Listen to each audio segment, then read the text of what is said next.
As my colleague Murad mentioned, today's panel is titled Many Voices, One City, Stories of Contribution and Belonging. This conversation is rooted in a simple but powerful truth. Cities are shaped not only by policies or infrastructure, but by the relationships that we build and the stories that we choose to honor. In every neighborhood, across every community, there are people who are contributing in ways that are seen and in ways that are often quietly felt. There are stories of arrival, of being welcomed, and of not being welcomed, of finding a place or creating one when none existed. And there are stories of ongoing effort to belong, effort to be heard, effort to matter. This panel brings together individuals who understand, and in their own ways, what it means to navigate difference while seeking common ground. They present communities with distinct histories, but also shared hopes for dignity, safety, opportunity, and recognition. Our intention today is not simply to talk about diversity. It is to talk about connection. It's not just representation, but voice. Not just acknowledging that people coexist, but asking what it looks like to co-create a city where everyone can contribute and belong with intention and agency. The questions we'll explore together are designed to move us beneath the surface toward the deeper commitments that make shared living meaningful. We will discuss solidarity in action, the spaces where interests intersect, the possibility for rapid collaborative change, and the crucial balance between visibility and tokenism. My hope is this session does not just invite reflection, but it sparks imagination. That encourages all of us to see belonging not as something some people grant and others just receive, but as something we build together, moment by moment, action by action. For the panelists, thank you for being here, for bringing your voice, and for helping shape a city where many stories kind of stand side by side. We're stronger together than apart. Let's begin.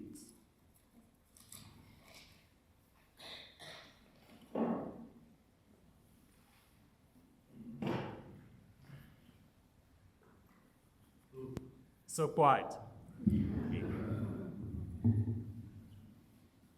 Well, I just want to share some protocol or just a step as to how this panel was going to evolve. We're going to go through 4 phases. At each phase, we're going to explore one theme. For the first stage, we're going to talk about solidarity. There are some direct questions that I will put to the panel, but there are some questions, really just rhetorical questions, that just to state my own intellectual wondering. You don't have to answer those questions. But I'm just sharing some of the cognitive challenges that I'm facing as I explore these themes with you. So let's dive into action and talk about solidarity. The questions are also in the slides, and I hope we can put the first question on the projector. Solidarity can be powerful, but it can also be fragile. As communities grow and change, the question becomes, how do we build forms of solidarity that endure beyond moments of crisis and celebration? Mirella, in her reflection, she talked about the Canadian city that is hardest hit by its tragic incident. It is a call for solidarity. Today we are celebrating Black History Month. It's a time for celebration. But I was just wondering, beyond these two occasions, how can we actually build a lasting legacy of solidarity and a culture of solidarity? The direct question that I want to put to the panel is, what does solidarity look like in practice, and what makes it sustained? And I will start with you, Kanta. Well, solidarity is affinity with a group of people or like-minded individuals, perhaps, an idea that we share the same feelings or the same thoughts or the same persuasion. That's what I define solidarity as. And I also think that it's many of us find causes that we wish to ally with, align with, we want to be, but there are so many causes that need solidarity, you know? And I think when you're working with a diverse community and trying to create a community where everyone belongs, it's important, I think, that you pick your area of solidarity where you can contribute something for the long term, so that it's not just an event. Sometimes solidarity is joining a protest about something you believe in, or signing a petition, or sending a donation. It can be a one-time event. But I look at solidarity for the long term, sustainability and solidarity. And I think it's quite difficult to see something through long term, because lots of changes from other issues pop up for us. But I think if you look at yourself and decide what is it that I can offer in an area of solidarity that will make a difference to a group of people or a number of issues or whatever, so that things can be better for all of us. And so panelists all need to speak, but I'm going to give you two quick thoughts that I have on this. One is, in my work, I've done work with newcomers settling in our community and thriving in our community, not just settling, but belonging or being included in the community where they feel as important as everyone else. And I brought some of background information from based on my own experiences of having come as an immigrant. So I came to the issue of offering my solidarity in that area for much of my working life and now, to be able to share from experience and understanding of the complexities of that newcomer space. And having experienced them myself, I was able to help people in areas that I knew about. And then I had to learn a lot of things along the way. And I stayed that course constantly, even now, to welcome any newcomers that we had in our city. And I feel like I've been offering solidarity sustainingly. But I want to talk to you today about solidarity that I would like to align with, that is with understanding and creating long-term relationships with the Indigenous people in Abbotsford. And the last thing I'll say on that is, while I bring experience and a lot of understanding as my history as an immigrant and also the work that I've done, I need a lot of learning in the area that I wish to offer solidarity in. And I think that starts mainly with learning about the people, whatever it is you wish to support, but asking the right questions. I think questions are really important, and that the language we use is very important. And so finding out from people what is the way to question about knowledge you're seeking with the Indigenous culture. I don't want to be offensive. I don't want to make assumptions. I don't want to sound, I don't want to make, any stereotypical decisions about it. But I had to learn a lot.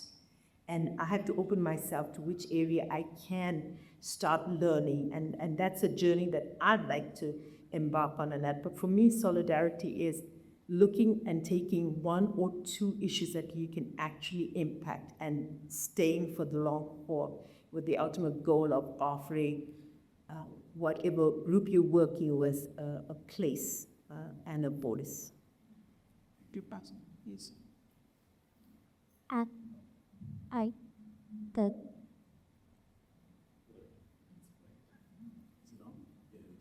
Hello? Yes, can you hear me? I can't hear myself. Oh, amazing. It does work. Very good rating. Thank you, Kanta. What I hear there is focus and continued learning. I want to say, Sabayi, Luktakun, Anyan Hashika Yorobun, Salam alaikum, Sashikauti, Dajiahao. Solidarity for me is what it is when it's not there. Have you ever sat in a wheelchair and had people kuntai? Have you ever been pushed against the lockers, told that your English sucks and that you should go back to your country? The list can go on.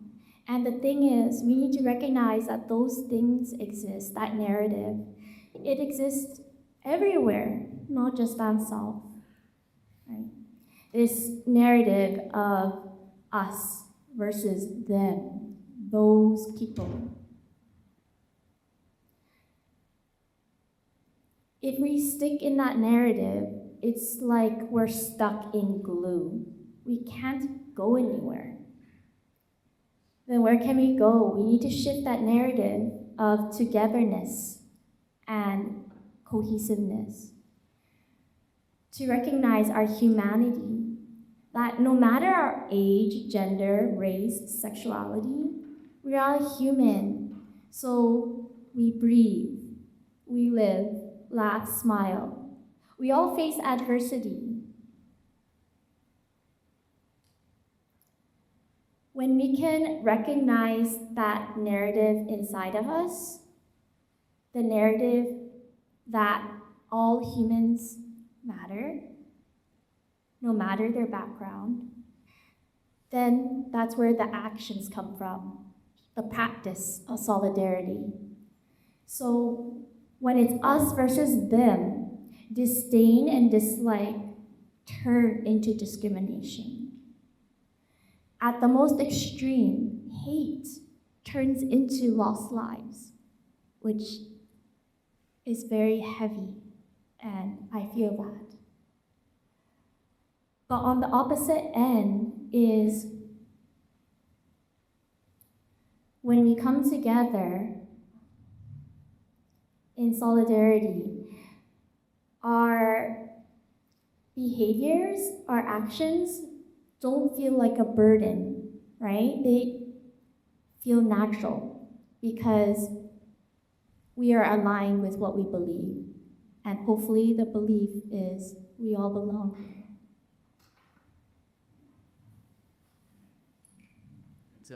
Oh, I'm on to our next beautiful speaker. Thank you. Thank you, everyone. Kanta and the previous speaker. In solidarity, how can I define it? When I first came to Canada, I came with a lot of things.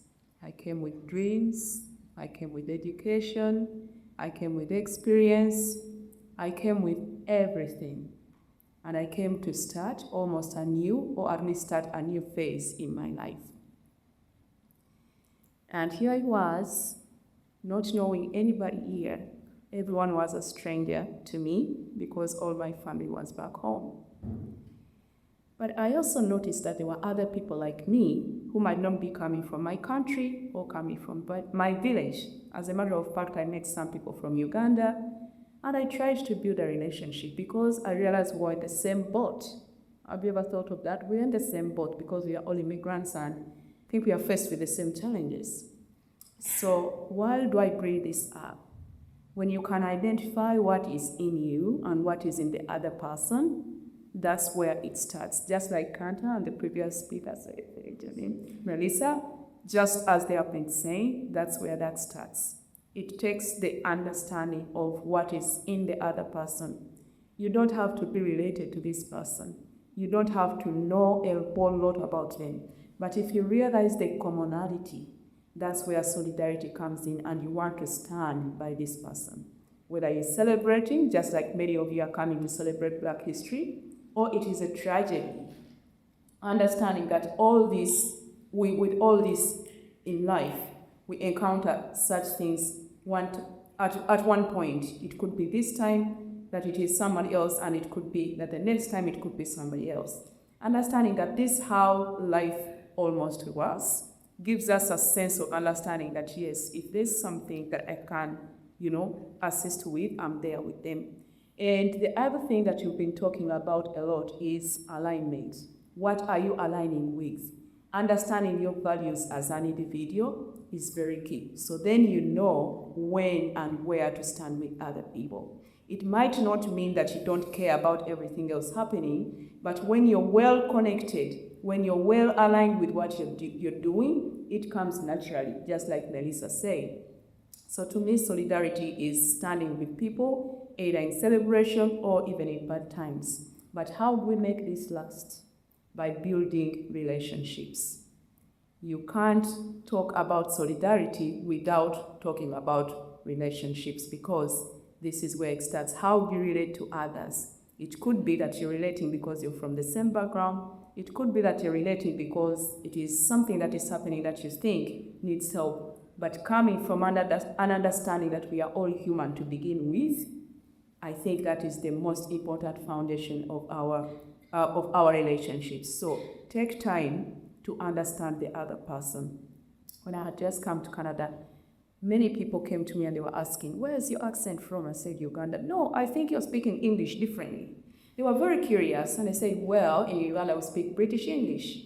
So right now I have 3 accents. I have Luganda, which is my language. I have the British English, which I learned in school up to university. And now I'm learning Canadian English. So when I'm speaking, I sound different, but I'm communicating, right? Yeah, but someone takes time to understand why you're doing certain things the way you do and how they can be of help. And at one point I thought, okay, I think I should go back to school and learn Canadian English, because how else am I gonna do it?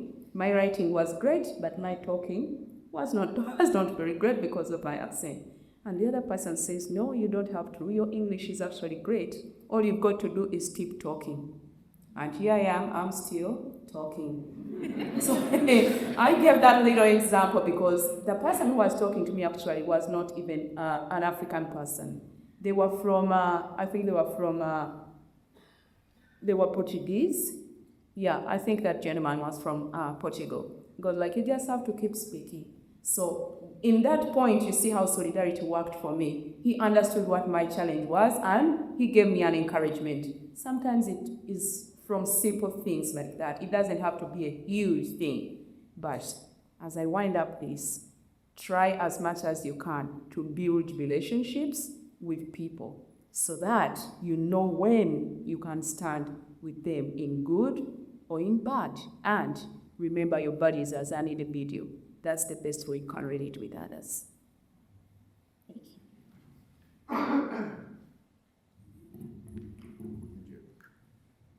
Hello, everyone.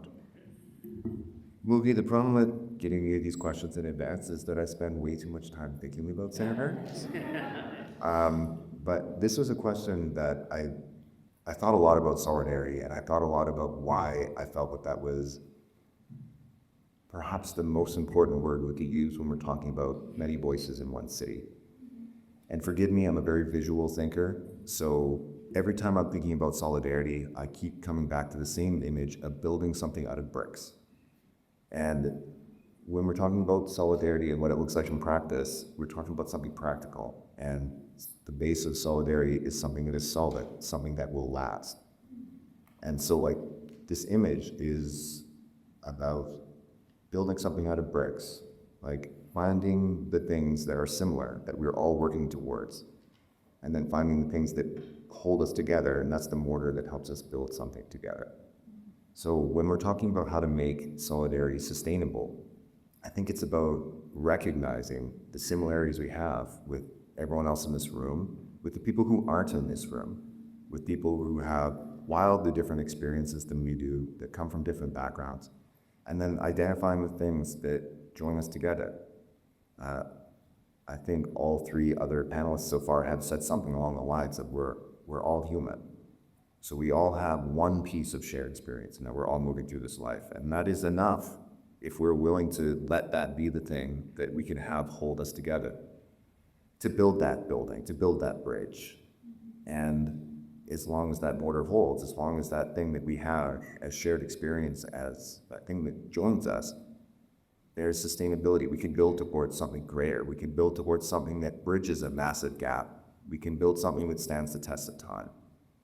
And that's why I was really glad to think about solidarity, because I think there's other words we often use when we should use solidarity. I had a bit of a debate with my wife about some of it actually, but I think we need to talk more about solidarity for that reason, because if something is solid, it lasts, and that is sustainable. You take that visual metaphor aside, and what does this look like in our everyday practice? I think it's just about going out and being willing to understand the people who are around us, and that understanding starts with that we're all different, but that we're all also the same. And so if we can go out and find those things, we can start to find the things that link us together. We can start to find the things that we, as a group, as a community, as individuals, as a society, as a species, all want to build towards, and we can start doing it. So, thank you for the question, Muhi, and I think solidarity is something I hope everyone here takes away from here today and talks a little bit more quiet in this room today. So, thanks, Kanta. So, in my experience, I work a lot with youth. That is my day-to-day, Monday to Friday, different age groups, different lived experiences, different groups of kids, right? And we were all kids once, and we've all had similar shared experiences, whether we were born here, whether we came from somewhere else, whether you speak English, whether you speak Arabic, whether you speak like the hundreds of other languages in this world, in this country. I think solidarity, as everyone else very eloquently has said, is shared experiences, equality, everybody, we're the same, we live, laugh, and we all believe the same. But I think it's also about showing up consistently, because there's a lot of things that happen in this world that affect, maybe it's happening in my part of where my family's from, or where Ryan's family's from, or Irene, or Melissa, or Kanta, or Muhi, or anyone else in this room. And what happens is, I might be sad for a week, a month, and Ryan might feel sad for a day or two, and what I think would happen is something else would happen that would impact Ryan's life, or anyone else in this room, and I would think, okay, but what I'm going through is, for me, it's more important, and that's also okay, because if we care about everything all at once, we tend to really not hold everything to the same value. And so I think showing up consistently to those who are hurting, or even if they're like happy and something really did happen in life, showing up consistently for them and showing them that, hey, you're there for them, or B, if they're in a bad place, that you will be there for them no matter what. And consistency is paramount to when you're building these relationships with people in your life, with people in your community. And I think what's starting to happen is we're losing that sense of community a little bit over time, because we tend to take everything on ourselves. I can do this myself. That person can do that themselves. And we lose those building blocks, as Ryan was saying. We tend to internalize so many things, and we are almost embarrassed to ask for help because we don't know where that solidarity is coming from. We don't know. I don't know if I can go up to the next person and tell them this is what I'm struggling with and how they might react to it, because we're so worried. Right? And a lot of these things come from human experience. Everyone, when they were once a kid, would love to believe that the world was a great place, and it really can be. But over time, we start to become a little bit weathered, and we lose our smile, and we don't know where that solidarity is going to come from. But if you have people in your life who show up consistently and you show up for them, I think over time we can make this such an amazing community and really start from those building blocks. And for me, that building block starts with the youth. And I'm such an advocate for them because I see the struggles that they go through. As an immigrant kid, I came here at the age of 9. And people who I thought were my friends, and they're good people, none of them were bad people. But in grade 4, this is a bit of an anecdote, and it's really funny now, but at that time it was awful. But some kid that looked like me, was from the same area of the world, we were having class elections, and they mentioned, oh, Murad, he wants to be a cheerleader. I didn't know what that word meant. I just heard the word leader. And to me, I was like, yes, I'm a leader. I will be the leader. But I didn't know what cheerleader meant. So when they had mentioned that, I thought, yes, but then everybody took that and they started laughing at me. And I was like, whoa, what did I get myself into? Why are they laughing at me? I thought I was a leader. And someone who I thought shared my skin color or spoke the same language as me, I thought they would be advocating for me, but it turns out that it wasn't, right? So over time, even as kids, we're not disillusioned. We tend to, internalize a lot of things. Now I can laugh at it, and I don't know where he is, and I hope he's doing really well. But I truly do, I really do. But that solidarity piece can come from anywhere, and at that time, it was a friend of mine, a really close friend. He said, oh, this is what this word means. So moving forward in the future, I don't have a gotcha language on me, right?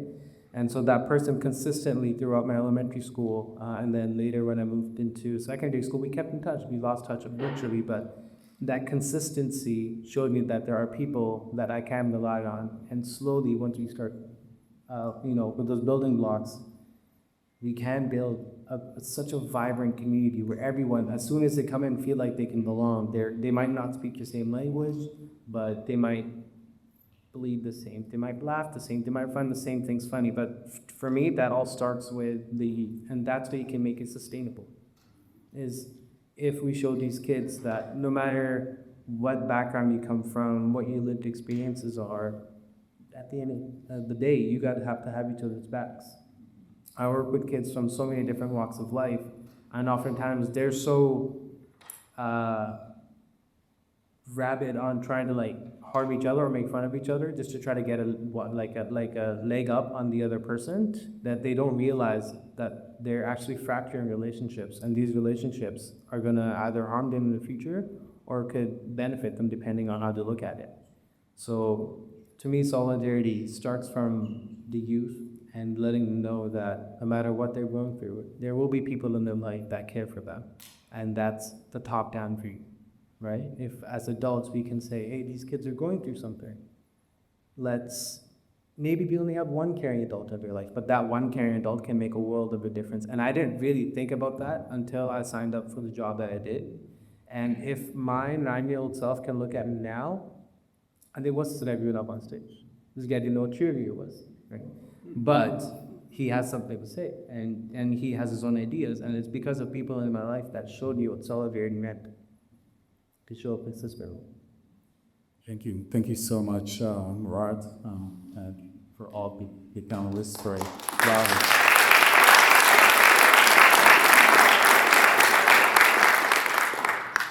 So they're all passionate about different things, but Murad's passionate about youth and serving youth. It's not just something that we are experiencing now on this stage here. I actually interviewed Murad for an entry-level position to work with my program. And it was a panel interview. And we all noticed that he was so passionate about serving youth. And we said, you know what? We're not going to give you this position, we are going to promote you right away at hiring, right? So we hired him right away as a supervisor. So thank you for sharing that. You can notice, even though the question is about solidarity, these people are actually giving you something about themselves. Whether it's Irene talking about her experience as an African woman here, or Kanta trying to share with us some vulnerabilities that the indigenous people are experiencing, or Melissa talking about some of the discriminatory incidents that she faced or saw others facing. All these panelists are showing vulnerability, and I think that deserve to be honored.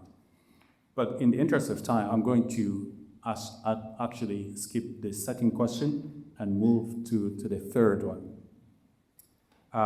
The theme for this round is on voice. Voice is powerful, but so is context. How do we ensure that people are invited into conversation for their expertise, experiences, and leadership, not just because of their membership in a given demographic? The direct question that I want to put to the panel is, how do we ensure visibility and voice without tokenizing individuals? I would not take a particular order. Whoever is there, go for it.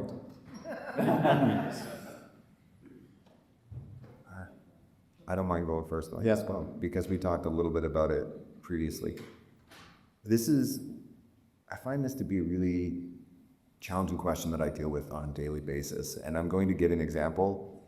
I really struggle with land acknowledgements because in so many contexts, especially in a business context, they come off so disingenuous. And I'm really concerned that that can be detrimental to the audience that's part of that, because it's, how do I want to say this? It's easy, I think, for people to become numb about why we're saying them. And I understand the underlying motivation is so important. We do need to recognize. But for myself, in those instances, I do it because I know that it is important, and I do try to make it something a little bit more personal. But I do find in so many other instances, I sit back and just think like, are you doing this because you have to do it, or are you saying this thing because you have to, or because you actually genuinely have considered this? And it's something that I struggle with when I'm doing it, because I want to find a way to have that be a little bit more inclusive of the community that I'm talking about. But one of my experiences in a previous role was I was interested in trying to connect with the local mission in Burnaby, and learn that there's so many different organizations that are trying to get time with different members of that community for things like opening ceremonies or leading circles or having a discussion about land acknowledgements. And I realized that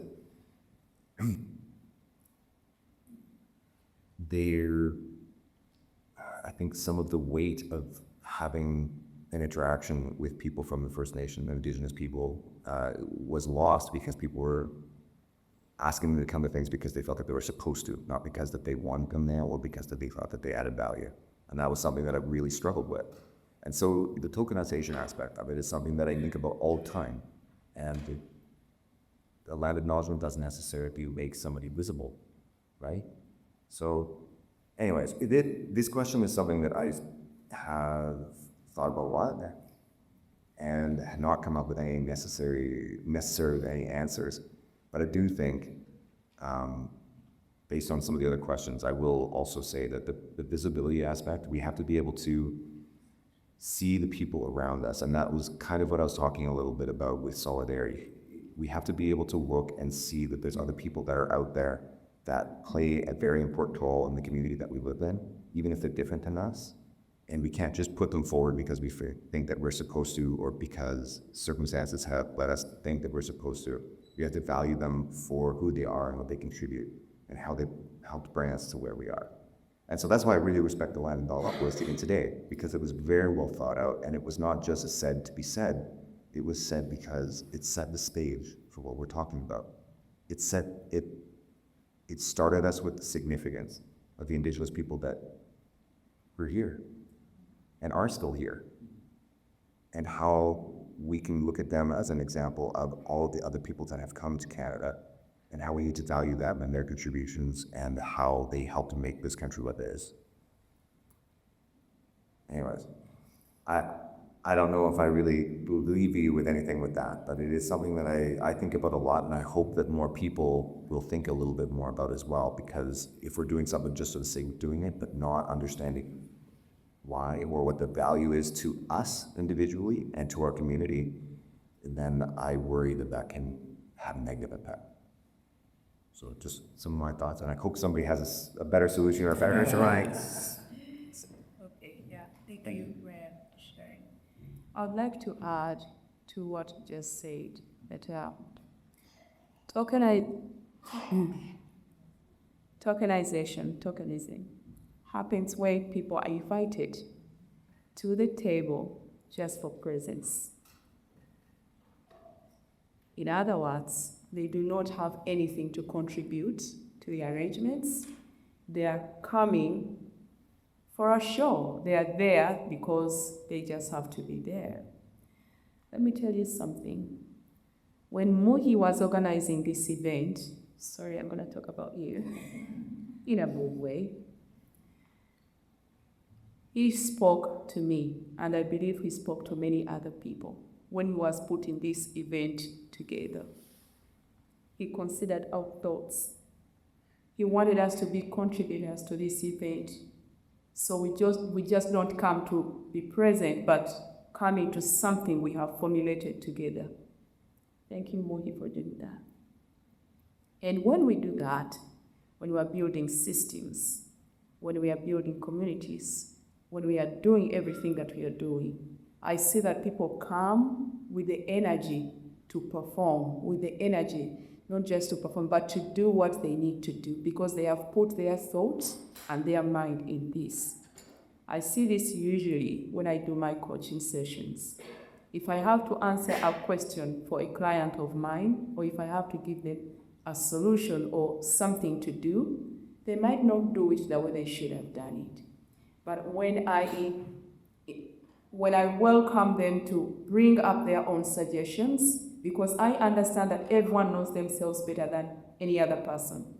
So I encourage them and I ask them questions that are going to bring them to a point where they find their own solutions. And when they do, I do not have to remind them to do what they said they were going to do, because it came from within. Therefore, when something is happening and we are invited to be a part of it, to play, so that we can come up with a solution or a system or something that needs to be done, then we are contributors. We are putting our service there. We are not just there for being there. That's how I'm understanding this. So if we could adopt that in every single thing that we want to do, it goes a long way. Like, for example, even in the house, if you have children at home, if you're just going to tell them what they have to do, sometimes they are not very compliant. But when you give them room and you talk to them and you find out how they want to do things or what needs to be changed, and they contribute to that, most of the time it goes smoothly. So I think that would be a better way of doing things. I'll follow up. To be in this spot, in this room right now, is before me. To have landed my position at Archway, I met someone who saw me and heard me. They saw my value, they saw my potential, they heard what my wishes were. They brought me here. And after me, I had the opportunity to work with volunteers, and one of the volunteers was a newcomer to Canada. And she worked so hard. She came, she was on time. She gave her effort, her energy. And I saw her. I heard her. She wanted to be a part of this community. She wanted to give back. I was her reference to land that next job. The connection, right? I used my voice to amplify someone else's voice. We are all here, this audience in front of me, from different areas of Abbotsford or even beyond. Are you in education, healthcare, business? Wherever you are on your team, you have that ability to give the opportunity to someone from whatever background, right? And that is how we can amplify voice. We want to be the leaders, the teachers, the nurses in our community. One addition to this is for the youngins. The youth in the audience, this one is for you, okay? Sometimes when we grow up, some hard things happen to us. I have been there. And it took me a long, long, long time to learn that I can speak up. When something is wrong, you can speak up. I want you to know that, and that I'm encouraging you to speak up and also to just be yourself because you are beautiful the way you are. Okay?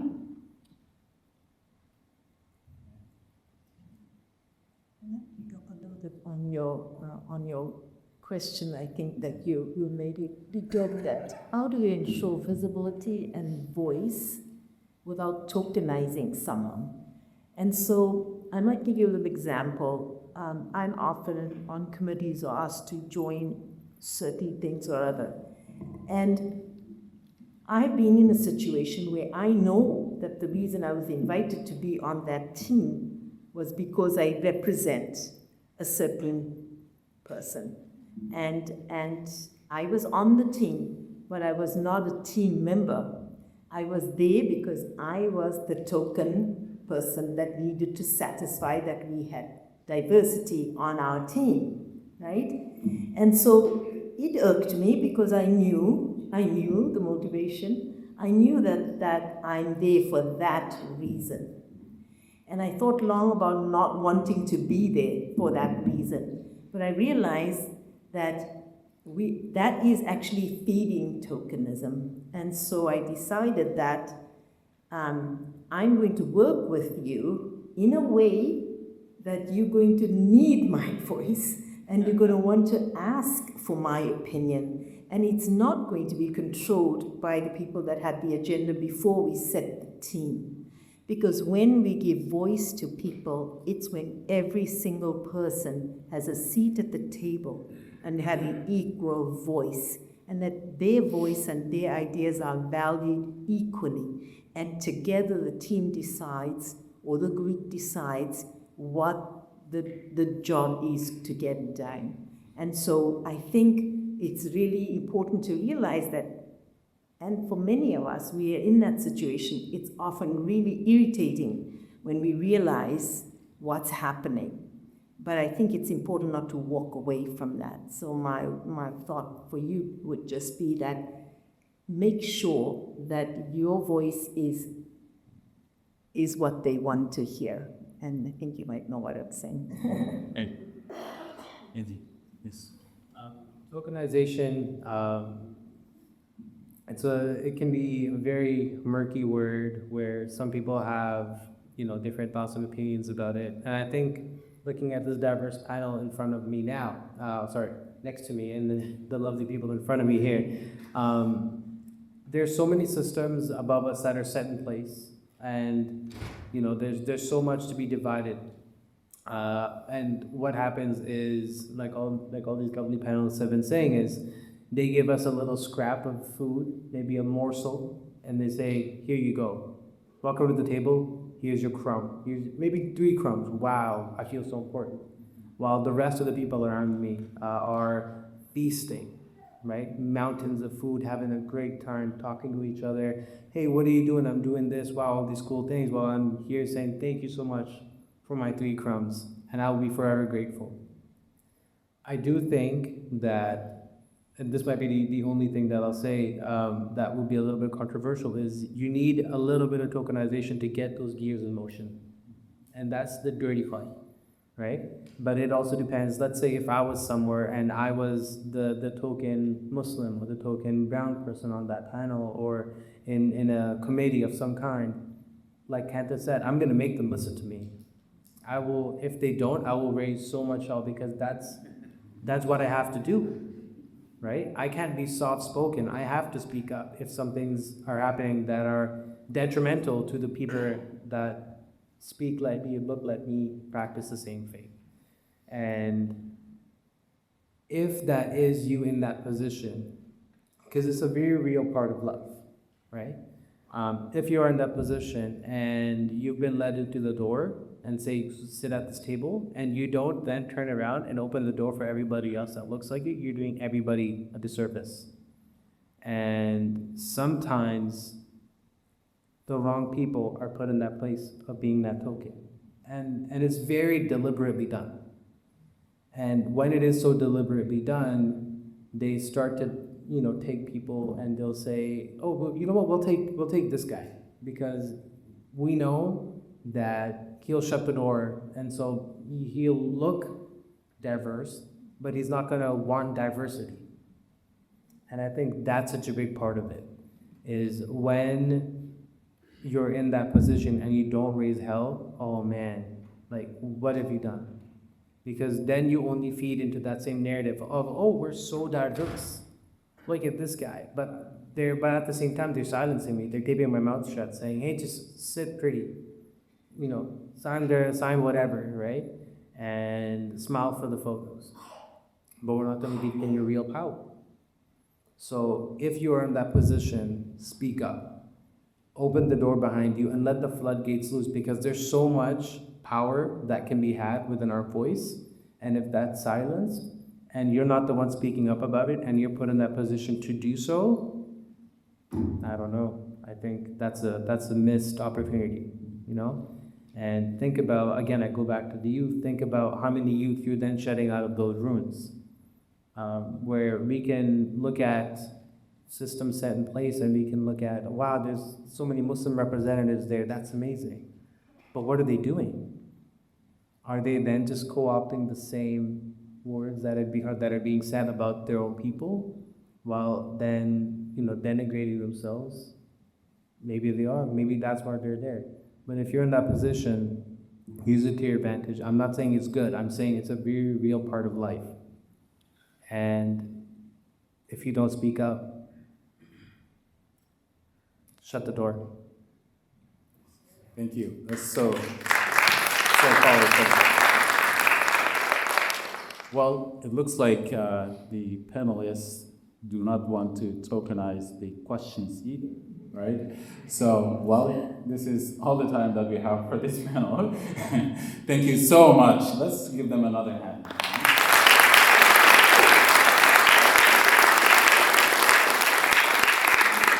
And I do have some gifts for them. So Mirella is going to come to the stage to help me give out the gift.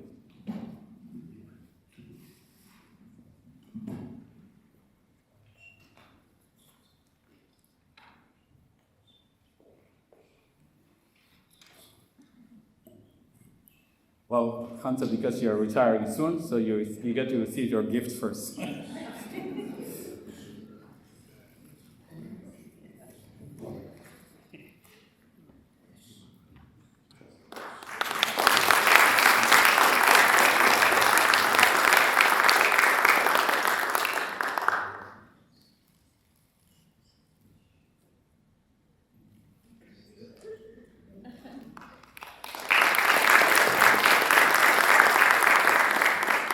Because Melissa is moving away from Abbotsford to somewhere else, she can go next.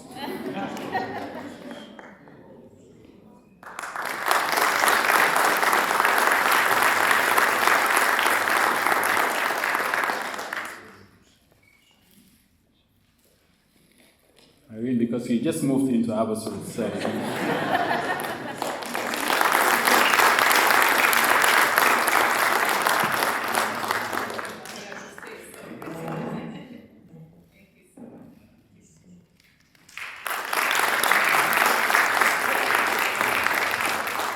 To our new CEO for Abbotsford Downtown Business Association, Ryan.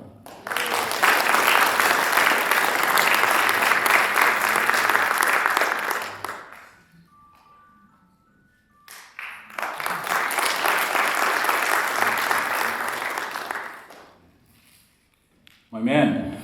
Just for being who you are. Man.